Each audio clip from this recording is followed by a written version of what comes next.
Bienvenidos a Encuentros de Diseño, el podcast del Observatorio en Diseño y Creación de la Universidad Jorge Tadeo Lozano, conducido por Johanna Zárate y patrocinado por la Facultad de Artes y Diseño. En esta edición especial vamos a escuchar la lectura casera de los libros del Informe Final de la Comisión de la Verdad, un ejercicio de divulgación social de contenido. Cada episodio contiene un capítulo que será de su interés y podrá escucharlo en orden aleatorio.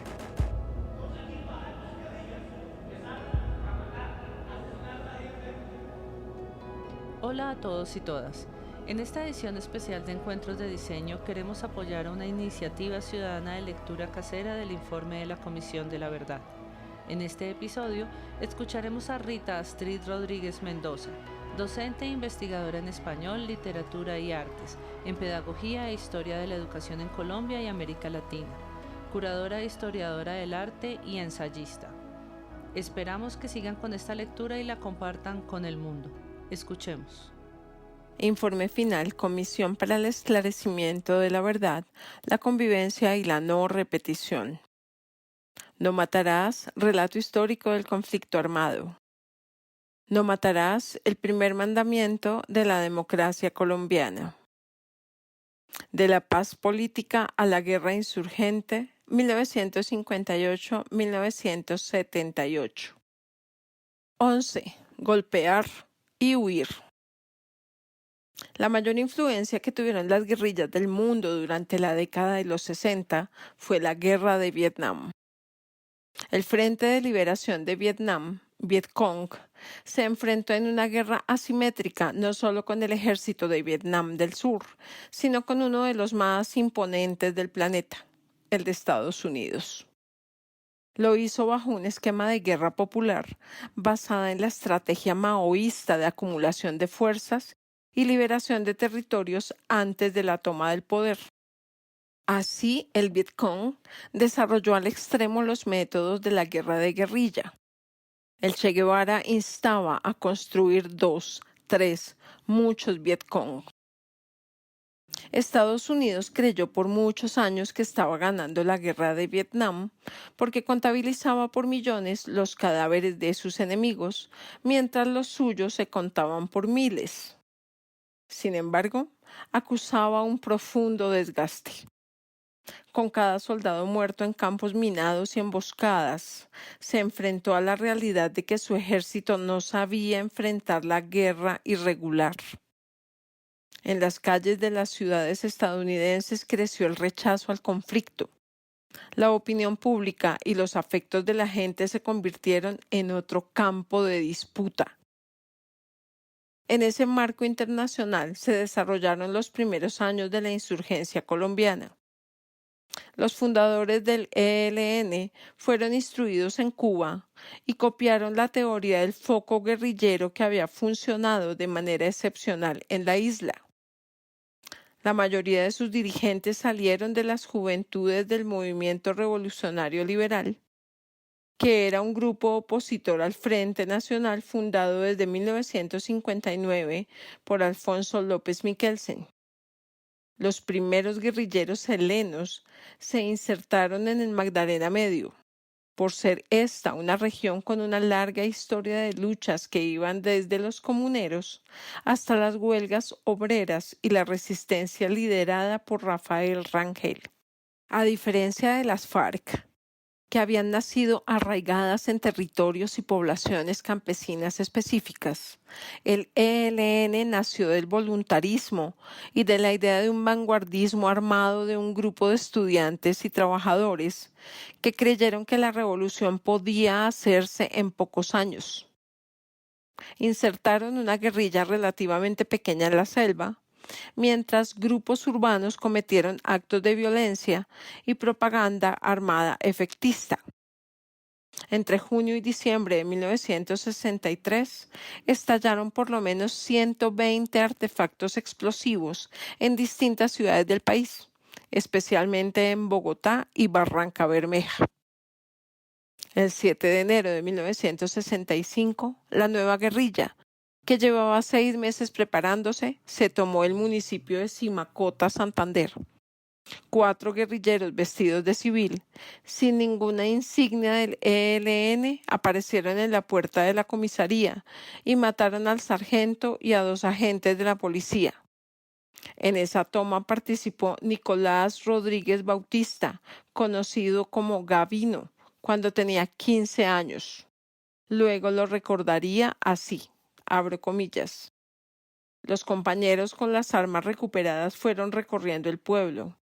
Llevaron a la gente para la plaza y les echaron un discurso, que éramos del Ejército de Liberación Nacional, que esta era una lucha de todos unidos, liberales y conservadores, que éramos hermanos y no podía haber pasiones políticas, que la lucha era contra los ricos y por la igualdad. Cierro comillas.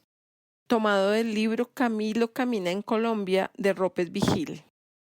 El ELN presentó su programa político-militar, el cual tenía como centro la lucha armada por la toma del poder y, abro comillas, la instauración de un gobierno democrático y popular que liberará a Colombia de los monopolios internacionales y de la oligarquía criolla. Cierro comillas.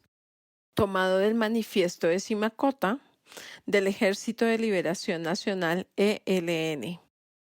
En el campo, las acciones del ELN se caracterizaron por pequeñas emboscadas, asaltos y golpes militares esporádicos, formación de redes urbanas, secuestro, extorsión y robos bancarios como métodos de financiación. Desde sus primeros días, este grupo se declaró en contra de las multinacionales y atacó a la Texas Petroleum Company y a City Service, ubicada cerca de Barranca Bermeja, Santander. Dado que desde su nacimiento el ELN se reconoció como un movimiento político y militar, sus militantes plantearon el objetivo de influir en organizaciones sociales como la USO, la ANUC, las juntas de acción comunal y las cooperativas de agricultores. Esa estrategia creó una pugna entre los movimientos sociales y la guerrilla.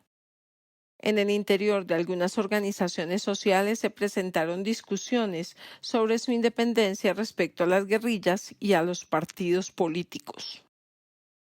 Para entonces, el máximo comandante del ELN era Fabio Vázquez Castaño, acompañado de un grupo de estudiantes y profesionales que dejaron todo para irse al monte. El sacerdote Camilo Torres, ya despojado de la sotana, se integró a sus filas como combatiente raso y se había convertido en un líder político de izquierda con amplia influencia, que en contrapeso al Frente Nacional creó un movimiento llamado el Frente Unido. Torres pasó de rechazar la violencia a tomar las armas, dada la persecución, estigmatización y riesgo que estaba corriendo. El ex sacerdote murió el 15 de febrero de 1966 en su único combate, pero dejó una larga impronta en el ELN. Por un lado, su ejemplo atrajo a varias cohortes de sacerdotes, monjas y seminaristas, por lo que el cristianismo influyó durante varias décadas a su dirigencia. Asimismo, las propuestas de Torres en torno al poder popular, la abstención electoral y la democracia directa, que nacieron como respuesta al Frente Nacional, fueron apropiadas como parte del cuerpo ideológico y doctrinario del ELN. Según recordó el general Hernán Hurtado Vallejo en 1966, el ELN cruzó el río Magdalena cerca del departamento de San Pablo Bolívar para internarse, abro comillas, en las estribaciones de la Sierra de San Lucas, que era lo más parecido conceptualmente a la Sierra Maestra del movimiento 26 de julio en Cuba, cierro comillas. Entre las operaciones militares en su contra se destacan la del Opón Santander en 1966 y las realizadas en los límites de Cesar y Santander entre 1968 y 1969. Muchos de sus militantes fueron sometidos a consejos verbales de guerra, luego de que durante un combate el máximo comandante guerrillero Fabio Vázquez perdiera el morral donde llevaba la lista de gran cantidad de integrantes de su naciente guerrilla. Pero fue mediante la operación Anorí que el ejército llevó al ELN al punto de extinción. Esta operación consistió en un conjunto de acciones militares comandadas por el general Hernán Hurtado Vallejo y realizadas por el Comando Operativo número 10, que estaba compuesto por 1.200 hombres. Las acciones se desarrollaron entre enero y octubre de 1973. Entre estas se destacaron la Operación Trinitario de mayo-junio de 1973 y las acciones de combate entre agosto y octubre de 1973. El objetivo de los militares se centró en la persecución de 3 de los comandantes guerrilleros: Fabio Vázquez Castaño, Antonio Vázquez Castaño y Ricardo Lara Parada. En 10 meses se liquidó el Frente José Antonio Galán. De los comandantes solo sobrevivió Nicolás Rodríguez Bautista, alias Gavino. La siguiente gráfica da cuenta de la importante disminución en el número de combatientes del ELN que inició en 1971, pero que es significativamente representativa a partir de 1973. En el texto aparece la gráfica 3, Hombres del ELN en armas, 1964-1977. El ELN quedó muy golpeado en sus bases rurales después de la Operación Anorí de 1973. Un alto funcionario del gobierno de Alfonso López Miquelsen relató que a inicios de 1975 el gobernador de Bolívar solicitó permiso para iniciar contactos con un grupo del ELN que se quería entregar en el sur de Bolívar. El presidente López y el ministro de Guerra Abraham Barón Valencia ordenaron una zona de despeje, en un momento en el que el comandante del ejército, el general Álvaro Valencia Tovar, aseguraba que llevaba una operación definitiva contra 100 o 260 guerrilleros. Valencia Tovar escribió años después lo siguiente, abro comillas: el presidente López, deslumbrado con la perspectiva de la rendición a comienzos de su gobierno, aceptaba las condiciones impuestas por los sitiados: levantamiento de las bases de patrullaje, cesación de operaciones militares en toda el área y el envío de un representante del gobierno para convenir detalles de fecha y sitio. Aquello era absurdo. Una agrupación vencida imponiendo condiciones al vencedor. Cierro comillas. Tomado del texto Mis adversarios guerrilleros de Valencia Tovar. La primera reunión se acordó en el Hotel Nutibara de Medellín, pero los emisarios del ELN nunca llegaron. El presidente López escogió al liberal Jaime Castro para que asistiera a una segunda cita. Castro llegó al punto de encuentro luego de 2 días de recorrer las selvas del Magdalena Medio, pero esta vez la guerrilla tampoco hizo presencia. No se sabe aún si los helenos usaron este diálogo como estratagema para romper el cerco o si la orden de despeje nunca fue obedecida por los militares.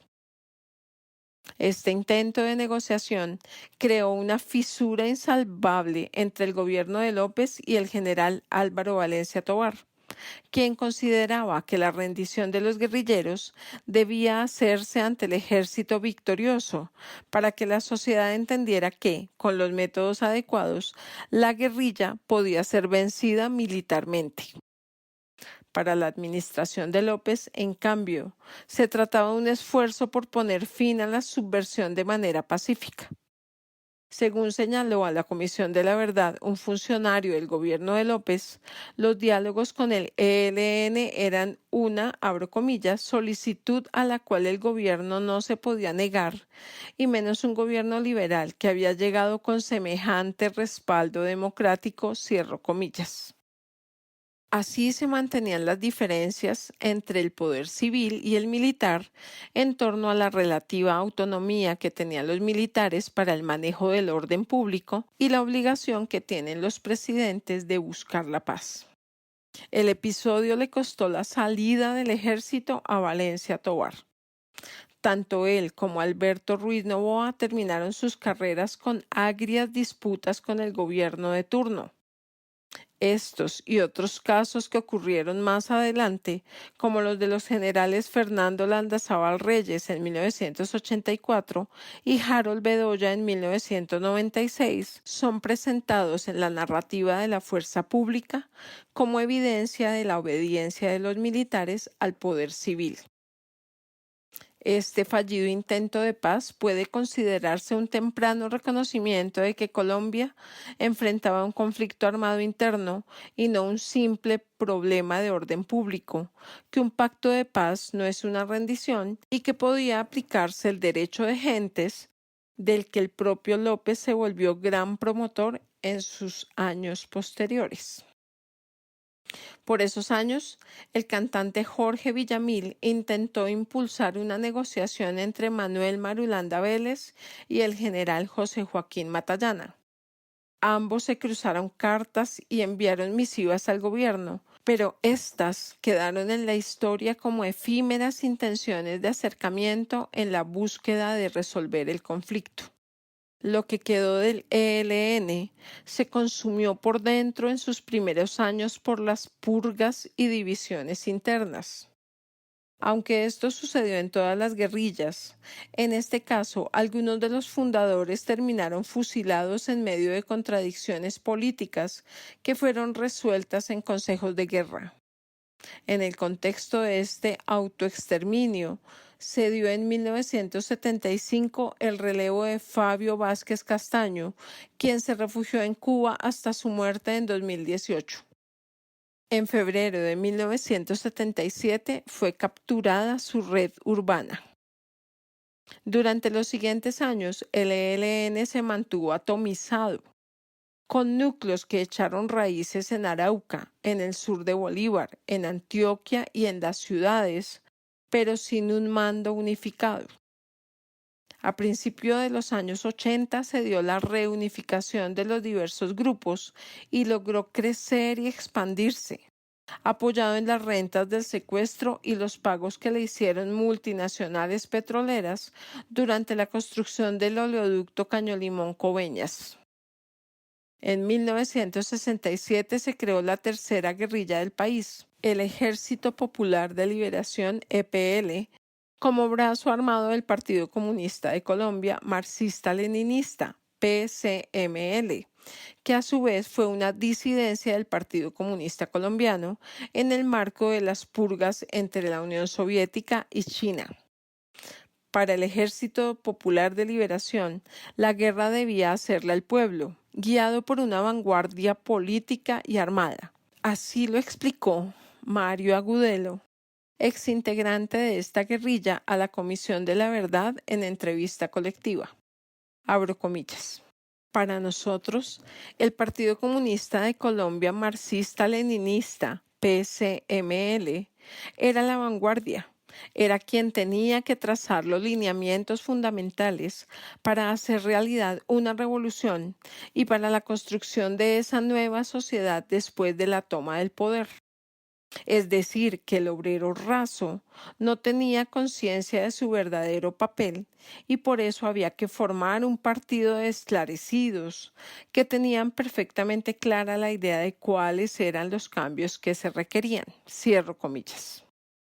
El EPL fue maoísta y su estrategia era la guerra popular prolongada. En teoría iba del campo a la ciudad a partir de ir liberando territorios e instaurando gobiernos revolucionarios a través de las denominadas juntas patrióticas como estructuras para el trabajo de masas. Según afirmó uno de los fundadores de esta guerrilla a la Comisión de la Verdad, así fue su ingreso al departamento de Córdoba. Abro comillas. El EPL surgió entre los ríos San Jorge y Sinú. Antes que un grupo guerrillero, fueron cuadros políticos a trabajar con los sectores sociales. Por eso, cuando se establecieron las primeras organizaciones guerrilleras, teníamos maestros en varios puntos de la región y teníamos diversos trabajadores haciendo trabajo social y político, cierro comillas.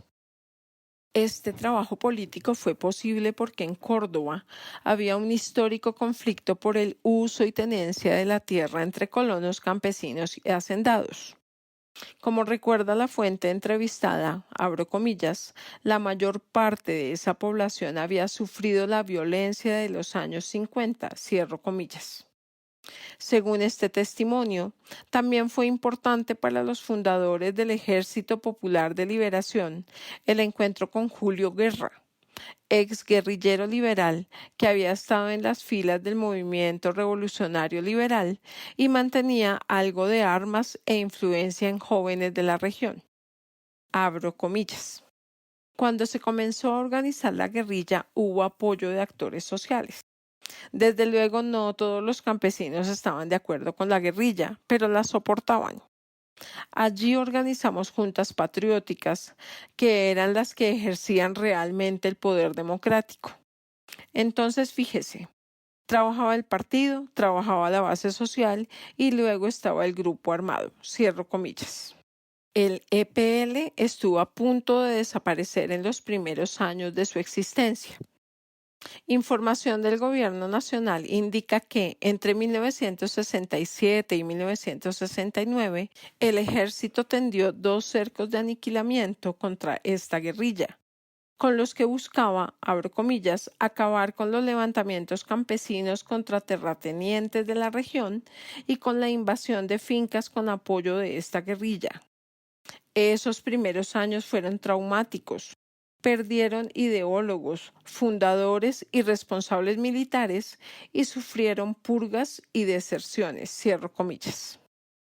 Tomado del texto Dinámica de la violencia en el departamento de Córdoba, del Observatorio del Programa Presidencial para los Derechos Humanos y Derecho Internacional Humanitario. La presencia de insurgentes en el nudo de Paramillo, Urabá y el Bajo Cauca antioqueño derivó en acciones como invasión y quema de fincas, robo de ganado, enfrentamientos armados con grupos de defensa privados, asesinato de hacendados y mayordomos. No fue sino hasta mediados de los años 70 que el EPL se propuso incrementar su influencia entre el movimiento obrero, con énfasis en Antioquia y Valle, y con relativo éxito en la región de Urabá, donde se expandía la industria del banano. Urabá sería una región muy importante a lo largo de la existencia del EPL e incluso de su disolución como grupo armado. Allí también comenzó a crecer el Partido Comunista y las FARC-EP, que además se estaban expandiendo desde sus bases históricas en Cauca y los llanos del Yarí hacia el Magdalena Medio y Antioquia. El conflicto en Urabá es histórico y se ha mantenido durante medio siglo. Abro comillas. Se remonta a la época de la colonia, cuando se adjudicaron amplias extensiones a un grupo reducido de familias, lo que expulsó a nativos y campesinos colonos. Entre 1962 y 1984 se presentaron 19 recuperaciones de tierra, en las que participaron 4.500 familias. Invasiones que fueron respondidas por autoridades civiles y policiales con numerosas detenciones, desalojos violentos y, en algunos casos, asesinatos de líderes. En 1963, la producción y exportación de banano alcanzó una escala de agroindustria. Esta temprana etapa de explotación asumió la forma de economía de enclave, sin mayor regulación por parte del Estado y sin que su existencia conllevara un desarrollo social de las comunidades en las cuales se ubican las fincas bananeras, lo cual llevó a que se intensificara una serie de conflictos sociales, cierro comillas. Tomado del texto La sombra oscura del banano, de la Fundación Cultura Democrática FUCUDE y la Corporación Opción Legal. En abril de 1967, las FARC también sufrieron un grave revés en el Huila, en el que perdieron un número significativo de combatientes, más por deserción o encarcelamiento que por bajas, y la mayoría de las armas en poder de esa tropa. Entraron en una etapa de estancamiento que se extendió hasta mediados de la década siguiente. Ejemplo de ello es que en 1970 solo se documentaron 3 acciones de esta guerrilla, mientras que el EPL ejecutó 12 y el ELN 18. Así pues, al comenzar los años 70, había guerrillas que se inspiraron en el vanguardismo armado y las doctrinas revolucionarias de los 60. Sin embargo, estas no constituían una amenaza real para el Estado. De hecho, estuvieron al borde de la extinción. El énfasis de la tarea revolucionaria era incentivar una guerra popular que se libraba en todos los frentes, en el político, mediante la agitación y propaganda, y de manera muy importante en el organizativo, a través de la creación de bases clandestinas en los movimientos sociales, para que éstos se prepararan para la liberación paulatina de territorios y la insurrección. No hacían más que lo que la cartilla revolucionaria dictaba: lanzar, abro comillas, al combate a la población civil o a una parte considerable de ella contra las fuerzas armadas del poder gubernamental, legal o de facto, cierro comillas. Tomado del texto La guerra de la pulga de Taber. Su imbricación con la población civil era parte esencial del proyecto, pues la esencia de su tarea era despertar la conciencia política y el estado de ánimo rebelde en las poblaciones. La fuerza pública continuaba implementando la cartilla de la contrainsurgencia internacional en estos años y hasta mucho después usó la estrategia que para ese momento ya era un fracaso en Vietnam: buscar y destruir al enemigo. Lo que ocurrió en los años siguientes había sido advertido por quienes analizaban el fracaso de Estados Unidos en Vietnam. Abro comillas.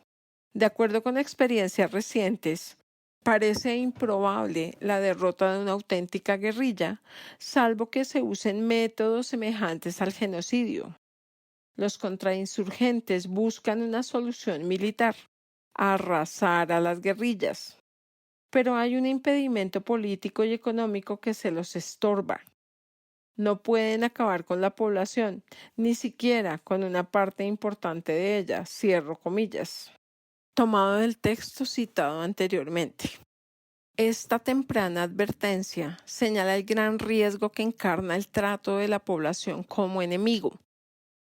El hecho de que el proyecto insurgente fuese una apuesta social y política, contraria al orden establecido y enfocada en transformar las condiciones de vida de la población a través del poder de las armas, generó en el fondo su involucramiento y en algunas ocasiones su apoyo real o condicionado.